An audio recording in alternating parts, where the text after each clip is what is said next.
네, 이분들만 나오면 기분이 좋아집니다. 뉴스 속 법률 이슈를 탈탈탈탈 털어주는 변호사들의 조찬 파티. 조찬 파티 주인공 두 분 나오셨는데 정태현 변호사님 어서 오세요. 네, 안녕하십니까. 정태현 변호사입니다. 그리고 조수진 변호사님 함께합니다. 안녕하세요. 네, 여러분 안녕하세요. 조수진입니다. 아, 오늘 그냥 두 분 뵈니까 막 상큼합니다. 새해 복 많이 받으십시오. 네, 우리 새해 덕담도 같이 하고. 예. 자, 우선 본격적인 이야기 시작하기 전에 어제 갑자기 저녁 7시 반 정도에 법무부에서 인사를 발표했습니다. 네. 추다르크답다 뭐 이런 얘기도 있고 이거 너무 지나친 거 아니냐 이런 얘기도 있는데요. 어떻게 보시는지 우선 경험 많으신 우리 정태현 변호사님.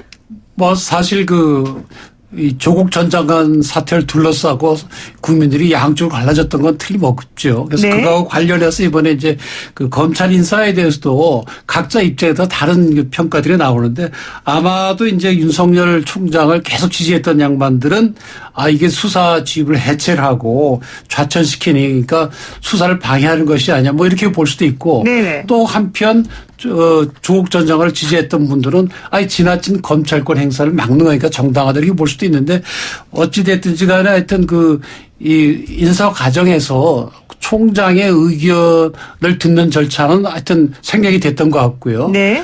그 점에서 앞으로 좀 약간 분란은 있을 걸로 보이고 검찰에서 반발은 있을 걸로 보입니다만은 기본적으로 인사는 대통령이 하시는 거고 대통령 인사권이니까 거기에 대해서 우리가 적법 불법까지는 따질 수는 없고 적정한 인사인지 여부는 결국 이제 앞으로 검찰권 행사 어떻게 되느냐 그걸 지켜보고 결론을 내려야 될 것으로 보입니다. 근데 어제 사실은 그 법무부에서 윤석열 총장 들어오셔서 얘기 좀 하자라고 했는데 윤 총장이 거부한 거잖아요. 이거는 어떻게 보세요? 법무부에서 그렇게 얘기하죠. 11시에 검찰인사위원회 있으니까 10시 반까지 와라. 이렇게 얘기를 했다는 것이고 네. 이제 대검 측은 인사에 대해서 의견을 얘기를 해야 되는데 30분 전에 부르는 거는 실질적으로 그 얘기를 안 하고 다는 것이고 형식적으로 부르는 거 아니냐. 그래서 이제 못 가겠다. 인사안을 다오. 그럼 그걸 보고 의견을 대겠다. 이렇게 얘기를 했다는 것이고 서로 얘기가 다른데 하여튼 어느 쪽 주장이든 간에 하여튼 기본적으로 법무부 장관 검찰총장 간에서 의견 교환 기회가 없었다는 거는 이번 인사에 있어서 좀 앞으로 개선돼야 될 점은 틀림없는 것 같습니다. 그러니까 윤 총장이 갔어도 어차피 의미가 없기 때문에 우리는 그냥 안 간다 이런 거였다는 건데요. 우리 조 변호사는 어떻게 보세요?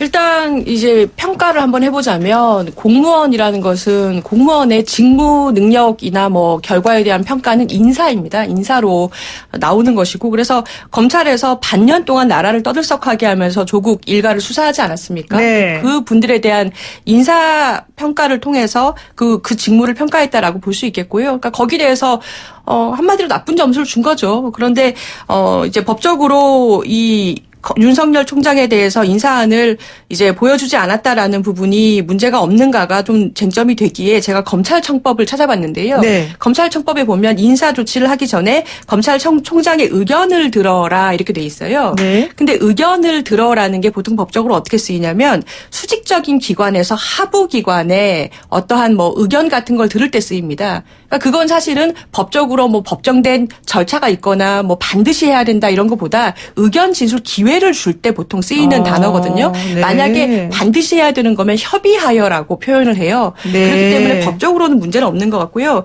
그리고 인사 내용을 보면 윤 총장의 최측근으로 분류가 되던 윤동훈 대검찰청 반부패 부장, 이 부산고검장으로 갔어요. 그리고 배성범 중앙지검장의 경우에는 법무연수원장으로 갔죠. 그래서 사실 수사에서 손을 떼게 한 것은 맞지만 그 개념 직급상으로 보면 승진은 했습니다. 네. 그래서 총평을 하자면 굉장히 부드러운 방식으로 수사에 대해서 경고성 메시지를 날렸다 이렇게 볼 수 있을 것 같아요. 네, 지금 조 변호사 말씀하시지만 네. 한동훈 검사장은 부산고검 차장이기 네. 때문에 그 표행적인 인사입니다. 정보죠. 네, 일부 기사가 고검장으로 잘못 나간 거고요. 어제 수정하겠습니다. 예. 한동훈 부장은 부산고검 차장검사로 갔는데 차장검사로 갔습니다. 예. 일단 상당히 기분 나쁠 것 같아요. 근데 왜 그런가 하면요. 네, 이제 우리 검찰 출신이시니까 예, 좀. 이제 사실 일선 수사는 지검에서 하거든요. 그래서 고검장도 별로 할 일이 없고요. 고검차장은 더더군다나 한가한 자리죠. 직접 수사 안 하니까. 그렇죠. 그래서 이번에 이제 윤석열 총장의 측근들로 이제 일컬어지던 분들이 대부분 고검차장으로 갔어요. 그래서 사실상 수사에서 배제되는 거 아니냐 그런 불만이 있을 수가 있는데 뭐 앞으로 또 뭐 얼마든지 수사할 기회가 있으니까요. 지금 현재 인사에 대해서 불만이 있더라도 좀 기다려봐야 될 것 같고 네. 다만 한 가지 아쉬웠던 점은 이제 아까 말씀드린 대로 장관이 인사를 함에 있어서 총장의 의견을 듣도록 한 것은 뭐 법적인 의무라기보다는 사실은 검찰총장은 자기도 평생 검사를 한 양반이고 그렇기 때문에 검사들이 세상을 잘 알고 있습니다. 네네. 정보도 많고. 근데 장관은 모르잖아요. 그러니까 그런 점에 대해서 어떤 검사는 어떤 평판이 있다, 어떤 검사는 무슨 문제점이 있다 이런 걸 좀 자세히 얘기를 해줘서 장관이 아주 적절하게 그 인사를 짜서 대통령의 재가를 받도록 하는데 도움이 되는 건데 그걸 무시를 해버리게 되면 아무래도 적정한 인사에서는 좀 부족하게 될 가능성이 높아지죠. 그래서 앞으로는 반드시 지키는 것이 적정한 인사를 위해서 필요하다고 생각을 합니다. 근데 제가 어제 인사를 보니까요. 이건 정말 치밀하게 아주 정교하게 만들어진 판이다. 이런 느낌 제가 들었어요. 솔직히 말하면. 어떤 면에서요? 그 추 장관이 검찰 출신은 아니지만 예. 어쨌든 법조계에 오랫동안 계셨던 분이기 때문에 이 조직 내에서의 각각의 역할이나 이 사람이 미치는 영향이나 이쪽으로 보냈을 때 어떤 일이 벌어질 것인가를 아주 세밀하게 계산을 해가지고 사실은 나온 인사 아니냐라는 생각이 사실 들었거든요. 왜냐하면 이게 딱 뭐라고 탁 꼬집어 말하기 곤란한 그런 측면에서 이거를 무조건 잘못했다라고 딱 비판하기도 곤란하고 아니라고 말하기도 곤란한 아주 머리가 좋다 그럴까요? 하여튼 뭐 그런 식으로 지금 인사가 진행된 것으로 저는 사실 봤는데 예. 아마 여러분들도 그렇게 느끼시는 예, 거죠? 사실 검찰에 지금 뭐 2,300명이나 되고 이번에 간부급이 한 뭐 52명 되는데 굉장히 어렵습니다. 왜냐하면 네. 사람을 적재적소에다가 그 배치를 해야 되거든요. 무조건 뭐 4편이다 6편 이렇게 할 수 있는 게 아닙니다. 예를 들어서 검찰국장 같은 자리는 검찰의 인사와 예산을 다루기 때문에 각 검사들의 특성이라든지 네, 각 네. 청의 그 사정을 잘하는 사람이 가야 맞아요. 되거든요. 네. 그래서 비검사가 검찰국장을 가는 경우에 문제가 있을 수 있다. 이런 지적이 되어 왔던 것이고요. 그래서 다행히 이제 검사 출신을 검찰국장으로 임명을 했는데 네. 아마 그 추 장관도 굉장히 고민을 많이 했을 겁니다. 네. 적재적소에 배치가 돼야 검찰이 잘 돌아가거든요. 그렇죠. 예. 어쨌든 치밀하게 이루어진 것 같다. 여기까지 하고요. 그럼에도 불구하고 자유한국당에서는 추미애 장관을 직권남용 혐의로 고발하겠다 이런 얘기도 예. 하고 있어서 앞으로 어떻게 될지 봐야 되겠습니다. 자, 이제 오늘 본격적인 메인 디시를 한번 먹어볼까 하는데요. 오늘 한상 차려진 메뉴가 뭔지 준비된 음성 한번 들어보겠습니다.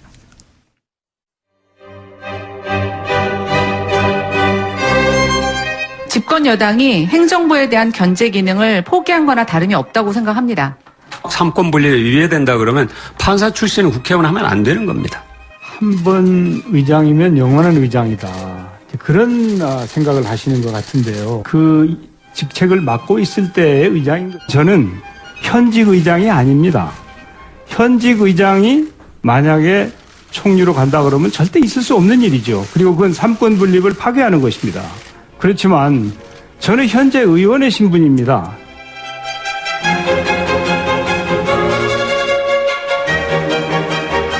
네, 삼권 분리 원칙에 위배된다. 이 얘기가 사실은 가장 귀에 잘 들리는데요. 오늘 나눠볼 주제는 정세균 총리 지명자의 청문회에 대한 얘기입니다.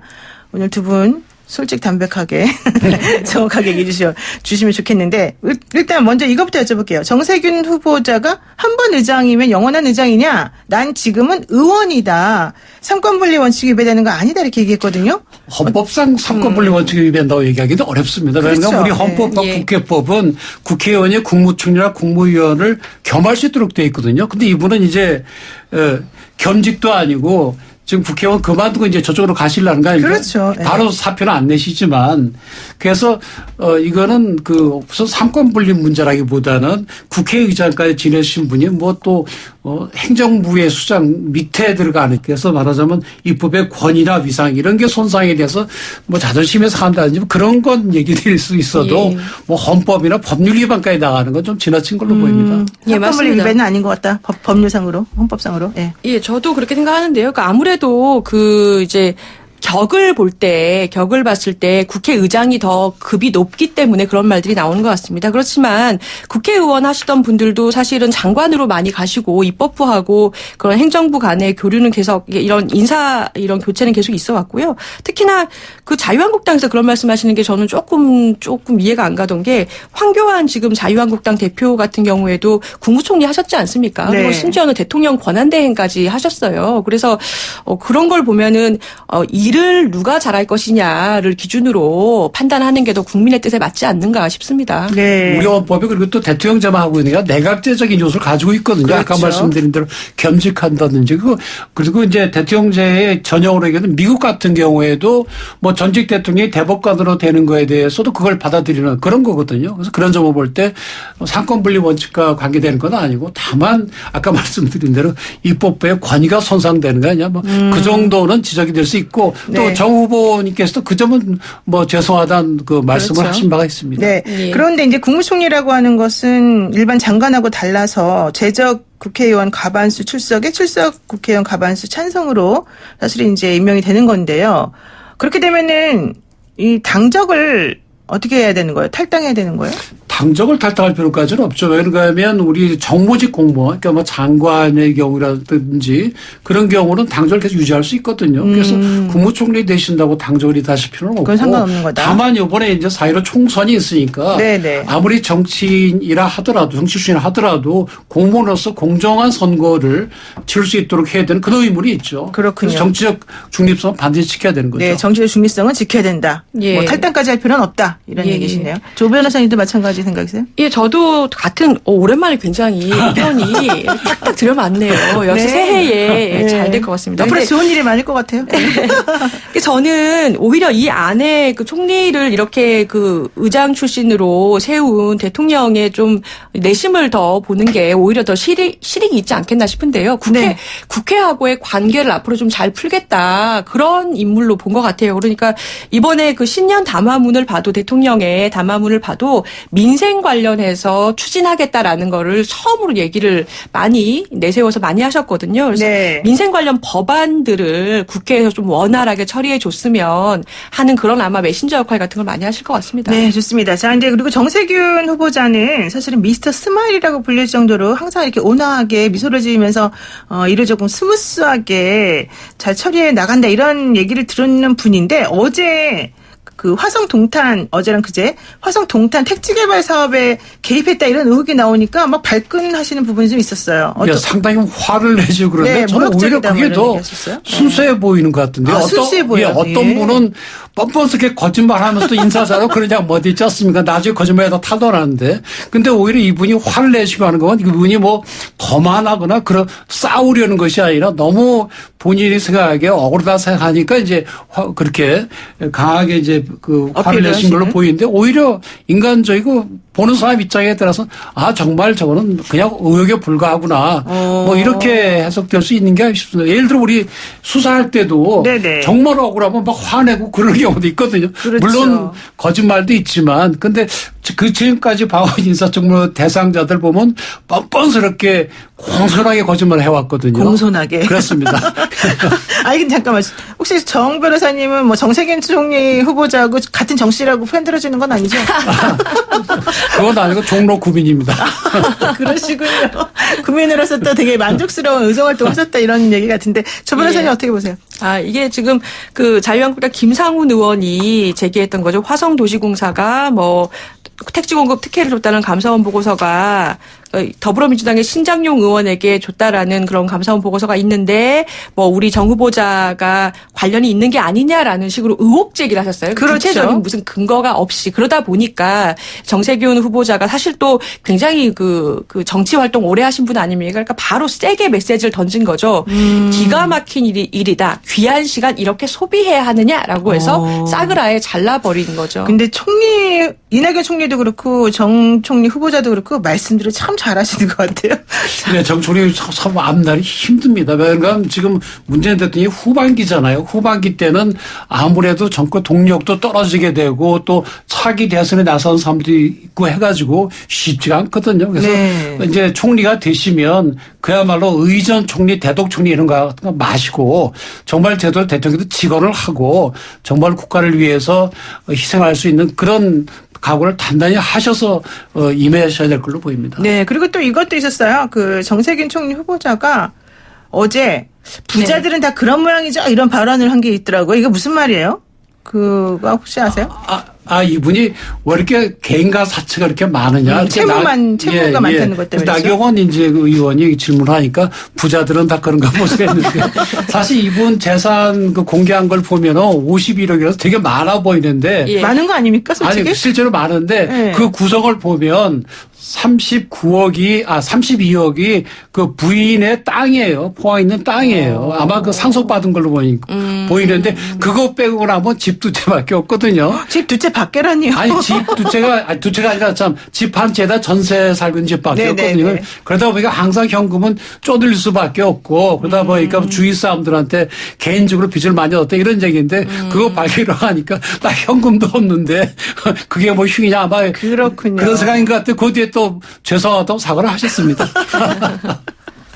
근데 이렇게 공직하시는 분들이 돈이 많으시네요. 51억이요? 자, 어쨌든 이제 마지막으로 이거 하나 여쭙고 정리를 좀 하겠습니다. 아무래도 이제 의원 출신의 총리 후보자니까 그리고 아주 특별한 한방은 없었다는 게 또 평가여서 네. 인준이 될 것 같긴 한데 한국당에서 인준에 대해서 좀 시간 끌기를 하는 것 같아요. 청문회 연장도 요구하고 있고요. 이거 어떻게 보세요? 지금 공수처법안하고 선거법안이 자유한국당 반대도 불구하고 통과가 됐지 않습니까? 근데 지금 와서 갑자기 그 국무총리 후보에 대해서 동의하기 쉽지도 않고 그렇지만 이제 정세균 후보가 그렇게 개인적으로 흠이 있는 분은 아니거든요. 그래서 네. 아마도 정치적인 명분도 좀 주고 하게 되면 결국엔 인준은 통과할 걸로 보이고 다만 시간 문제일 걸로 보입니다. 시간 문제다. 네, 맞습니다. 그리고 자유한국당이 지금 명분이 좀 없으신 게 이낙연 총리가 총선 출마 의사를 굳히신 상태이기 때문에 국정 공백이 생길 수가 있습니다. 그래서 그 총선 출마 희망자가 공직 사퇴를 하려면 16일까지 해야 돼요. 그렇죠. 그래서 그때까지 모든 절차를 마무리 짓고 국무총리를 이제 정세균 총리가 있어야 되는 상황이거든요. 그래서 국정 공백을 막기 위해서라도 빠른 처리를 할 걸로 보입니다. 그래서 원래 13일 정도에 아마도 이게 인준이 이루어질 것이다 이런 얘기 좀 나오고 있는데 이 부분 좀 지켜봐야 될 것으로 지금 판단이 되는군요. 네, 오늘 말씀 여기까지 드릴게요. 고맙습니다. 네, 고맙습니다. 감사합니다. 네, 지금까지 정태현 변호사, 조수진 변호사였습니다.